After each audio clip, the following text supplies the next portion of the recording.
प्रभाकर तुकाराम खाडे, बर, राहणार लाखेवाडी, तालुका इंदापूर, जिल्हा पुणे. बर. तुमच्या लाखेवाडी या गावामध्ये पंतप्रधान आवास योजने टप्पा 2 यामधून लाखेवाडी गावामध्ये काही घरकुल मंजूर झालेली आहेत, तर त्या घरकुलाच्या यादी संदर्भात काय सांगाल? त्या यादीच्या संदर्भामध्ये मी त्या यादीचं अवलोकन केलं असता माझ्या असं निदर्शनाला आलेलं आहे की यादीतील अनुक्रमांक 6 बाळासाहेब तुकाराम रसाळ हे मयत असून त्यांच्या नावे 25,000चा पहिला हप्ता बेकायदेशीरपणाने त्यांच्या अकाउंटला जमा झालेला आहे. तसेच अनुक्रमांक 13ला दिनेश शशिकांत इंगळे हे सुद्धा मयत असून त्यांच्या नावावर 15,000 रुपयाचा हप्ता जमा केलेला आहे. त्याचप्रमाणे अनुक्रमांक 33ला सुभेदार रामा खुरंगे हे सुद्धा मयत असून त्यांच्या नावे 15,000चा हप्ता बेकायदेशीरपणाने शासनाने जमा केलेला आहे. अनुक्रमांक 37ला अनुक्रमांक 44ला हरुबाई शंकर खरमाटे या सुद्धा मयत असून यांच्या नावे सुद्धा 15,000 रुपयाचा हप्ता बेकायदेशीरपणाने शासनाने जमा केलेला आहे. तर या बाबतीत मला असं म्हणायचं आहे की बाबा जे गरजू लोक आहेत, गरजू लाभार्थी आहेत, अशा गरजू लोकांना घरकुलं देण्याच्या ऐवजी ग्रामपंचायतीच्या सरपंचाने बेजबाबदारपणाने मयत लोकांना पक्की घरं असताना पक्की घरं असताना त्यांच्या नावे बेकायदेशीरपणाने हप्ते काढलेले आहेत. आणि या 90 लोकांना वाटप केलेल्या घरकुलापैकी जवळजवळ 22च लोक यातले पात्र आहेत आणि इतर जे उरलेले आहेत ते सगळे अपात्र आहेत. या सगळ्या लोकांना आरसीसी मध्ये बांधकाम असलेली घरे आहेत. म्हणजे मोठ्या प्रमाणात हे श्रीमंत आहेत, त्यांच्याकडे 4 चाकी गाड्या आहेत, 2 चाकी गाड्या आहेत, हे सदन शेतकरी आहेत, हे सगळे शेतकरी आहेत. आणि अशा लोकांना जे गरजू आहेत त्या गरजूंना दिले नाही.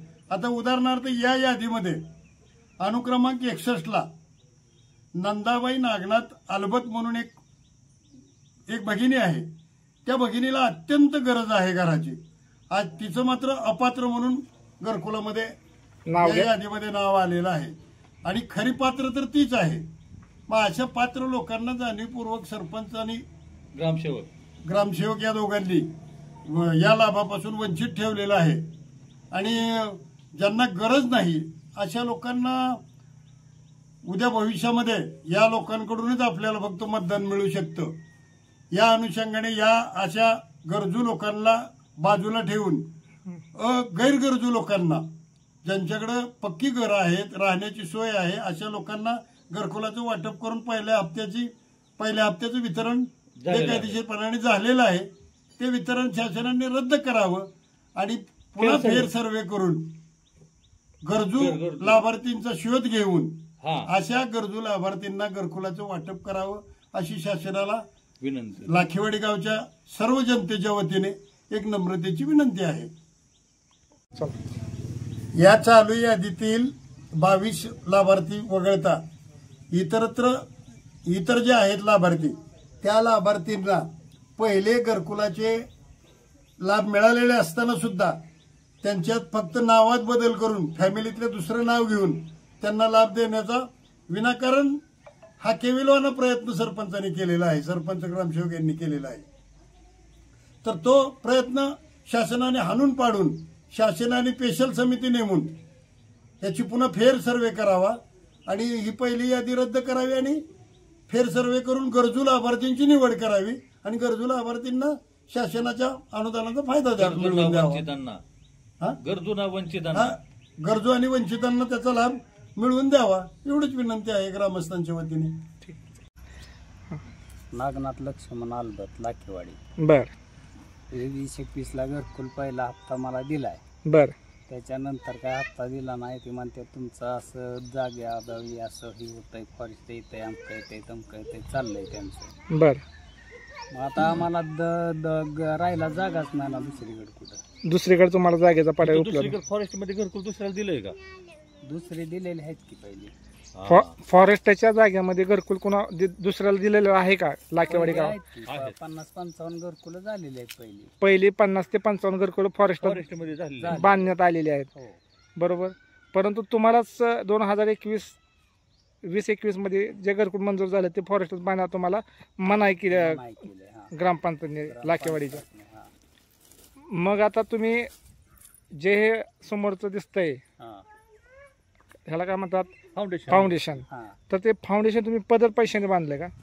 पहिले 15,000 त्यांचं मिळलं होतं, त्या बरं. 15,000 अधिक आम्ही 15,000 टाकून 30,000 ते बनवून फाउंडेशन घेतलं. बनवून घेतलं. बर.